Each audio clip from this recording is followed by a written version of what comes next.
आकाशवाणी रांची से प्रस्तुत है प्रादेशिक समाचार।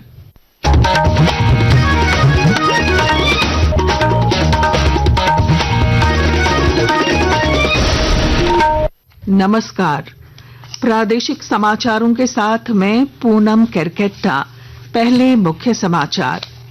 प्रधानमंत्री नरेंद्र मोदी ने सीपी राधाकृष्णन को उपराष्ट्रपति पद का उम्मीदवार बनाने के एनडीए के फैसले का किया स्वागत। शहीद सीआईएसएफ जवान संजय मुर्मू की गिरिडीह में की गई अंत्येष्टि, अधिकारियों और ग्रामीणों ने दी श्रद्धांजलि। झारखंड सरकार की आत्मसमर्पण नीति से प्रभावित होकर कुख्यात अपराधी डब्लू सिंह ने 7 साल फरार रहने के बाद मेदिनीनगर में किया सरेंडर।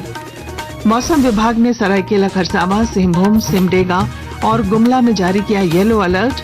तेज बारिश, हवाओं और वज्रपात की जताई संभावना। और सैफ अंडर 17 बालिका फुटबॉल प्रतियोगिता के लिए राज्य से 7 खिलाड़ियों का चयन। गुमला के 5, रांची और हजारीबाग से एक खिलाड़ी चयनित। और अब समाचार विस्तार से। झारखंड के पूर्व राज्यपाल और वर्तमान में महाराष्ट्र के राज्यपाल सीपी राधाकृष्णन आगामी उपराष्ट्रपति चुनाव में राष्ट्रीय जनतांत्रिक गठबंधन एनडीए के उम्मीदवार होंगे। प्रधानमंत्री नरेंद्र मोदी ने राष्ट्रीय जनतांत्रिक गठबंधन के इस फैसले का स्वागत किया है।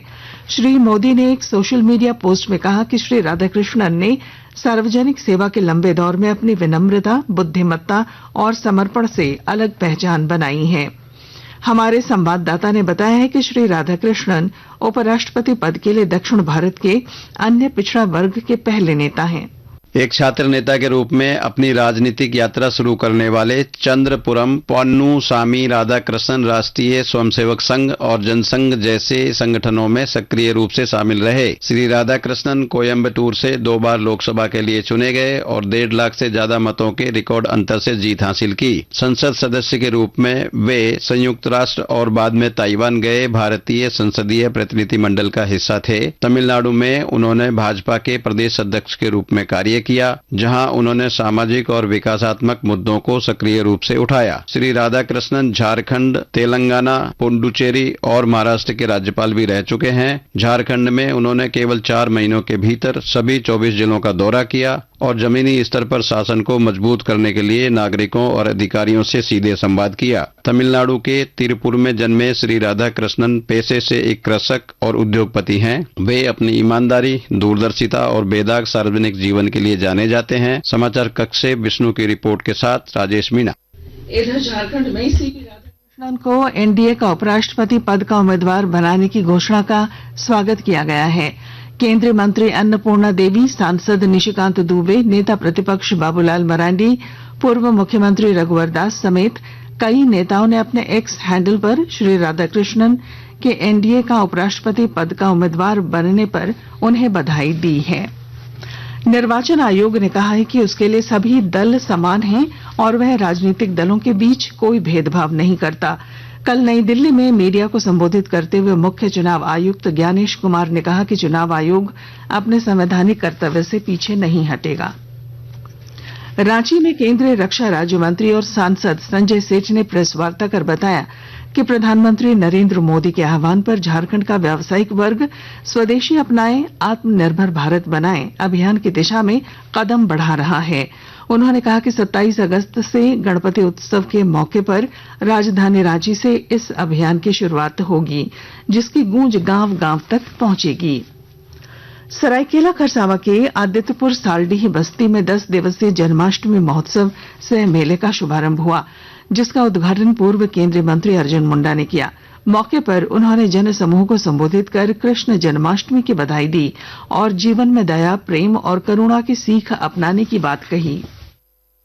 जिसे कहा जाए कि भारतीय संस्कृति का एक ऐसा अध्याय है और कृष्ण के विभिन्न रूपों, वो जन्म काल से लेकर के देह त्याग तक उनका जो लीला है वो अविस्मरणीय है।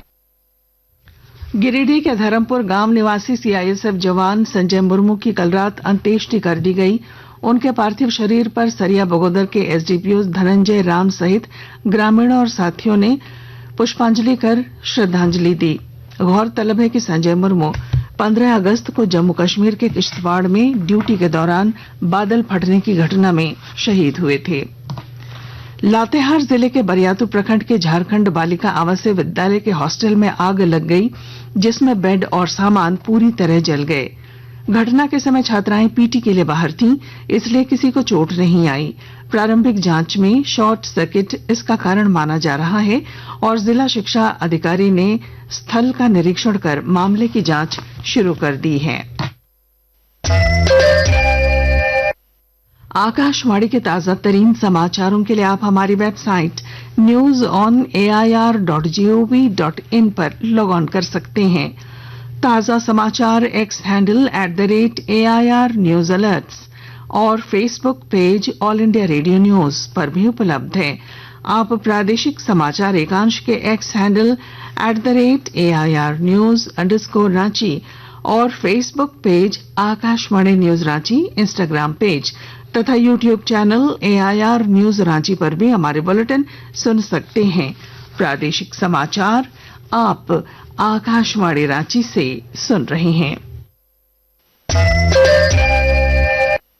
कुख्यात अपराधी सरगना डब्लू सिंह उर्फ गौतम सिंह ने 7 साल फरार रहने के बाद मेदिनीनगर में सरेंडर कर दिया है। उसके खिलाफ 37 मामले दर्ज हैं। डब्लू सिंह ने कहा कि वह झारखंड सरकार की आत्मसमर्पण नीति से प्रभावित होकर अब मुख्य धारा में शामिल होना चाहता है। गढ़वा के गुर्दी गांव में पति पत्नी के विवाद के बाद मायके और ससुराल पक्ष के बीच हुई मारपीट में 4 पुलिसकर्मी समेत 6 लोग घायल हुए हैं। पुलिस ने हमलावरों की पहचान कर उनकी गिरफ्तारी के लिए छापेमारी शुरू कर दी है और घायलों को सदर अस्पताल में भर्ती कराया गया है। सरायकेला खरसावां जिले के ग्रामीण क्षेत्र में राष्ट्रीय आजीविका मिशन गरीबों को स्थायी आजीविका का साधन उपलब्ध कराने में महत्वपूर्ण भूमिका निभा रहा है। विस्तृत ब्यौरा दे रहे हैं हमारे संवाददाता। भारत सरकार की राष्ट्रीय आजीविका मिशन सरायकेला खरसावां जिले के ग्रामीण क्षेत्र में गरीबों को स्थायी आजीविका का साधन उपलब्ध कराने में महत्वपूर्ण भूमिका निभा रही है। उप विकास आयुक्त रीना हांसदा ने कहा कि इस मिशन के तहत ग्रामीण क्षेत्रों में स्वरोजगार के अवसर प्रदान किए जा रहे हैं। ग्रामीण महिलाओं और युवाओं को कौशल विकास प्रशिक्षण दिया जा रहा है। इससे उन्हें अपने व्यवसाय शुरू करने और आय अर्जित करने में मदद मिल रही है। राष्ट्रीय आजीविका मिशन के तहत कृषि, पशुपालन और हस्तशिल्प आदि गतिविधियों को बढ़ावा दिया जा रहा है। गोलक बिहारी, आकाशवाणी समाचार, सरायकेला खरसावां। खूंटी के मुरहू, अड़की और बुंडो में मनसा पूजा धूमधाम से मनाई जा रही है, जिसमें भक्त जहरीले सांपों को गले में डालकर पूजा करते हैं। बाद में सांपों को मंत्रों के साथ जंगल में छोड़ दिया जाता है। घरेलू शेयर बाजार आज मजबूती के साथ खुले। दोपहर सेंसेक्स और निफ्टी सूचकांकों में 1.2% की बढ़त देखी गई। अंतिम समाचार मिलने तक सेंसेक्स 889 अंक बढ़कर 81,487 और निफ्टी 306 अंक बढ़कर 24,937 पर कारोबार कर रहे थे। सराफा बाजार में आज रांची में 22 कैरेट सोने का भाव 92,500 रुपए प्रति 10 ग्राम है, जबकि चांदी की कीमत 1,21,000 रुपए प्रति किलो है। मौसम विभाग ने आज सरायकेला खरसावां, पूर्वी और पश्चिमी सिंहभूम, सिमडेगा और गुमला के लिए येलो अलर्ट जारी किया है। इन जिलों में तेज बारिश के साथ 30 से 40 किलोमीटर प्रति घंटे की रफ्तार से हवा चलने और वज्रपात की संभावना जताई गई है। भूटान में होने वाली सैफ अंडर-17 बालिका फुटबॉल प्रतियोगिता के लिए झारखंड से 7 खिलाड़ियों का चयन किया गया है, जिनमें गुमला के 5, रांची और हजारीबाग के एक खिलाड़ी शामिल हैं। सभी खिलाड़ी वर्तमान में भूटान प्रतियोगिता की तैयारी के लिए बंगलुरु में प्रशिक्षण ले रही हैं। और अब अंत में मुख्य समाचार। प्रधानमंत्री नरेंद्र मोदी ने सीपी राधाकृष्णन को उपराष्ट्रपति पद का उम्मीदवार बनाने के एनडीए के फैसले का किया स्वागत। शहीद सीआईएसएफ जवान संजय मुर्मू की गिरिडीह में की गई अंत्येष्टि, अधिकारियों और ग्रामीणों ने दी श्रद्धांजलि। झारखंड सरकार की आत्मसमर्पण नीति से प्रभावित होकर कुख्यात अपराधी डब्लू सिंह ने 7 साल फरार रहने के बाद मेदिनीनगर में किया सरेंडर। मौसम विभाग ने सरायकेला खरसावां, सिंहभूम, सिमडेगा और गुमला में जारी किया येलो अलर्ट। तेज बारिश, हवाओं और वज्रपात की जताई संभावना। और सैफ अंडर-17 बालिका फुटबॉल प्रतियोगिता के लिए राज्य से 7 खिलाड़ियों का चयन। गुमला के 5, रांची और हजारीबाग से एक खिलाड़ी चयनित। और इसके साथ ही आकाशवाणी रांची से प्रादेशिक समाचार का ये बुलेटिन समाप्त हुआ। अगला प्रादेशिक समाचार बुलेटिन दोपहर 2:55 पर प्रसारित किया जाएगा। नमस्कार।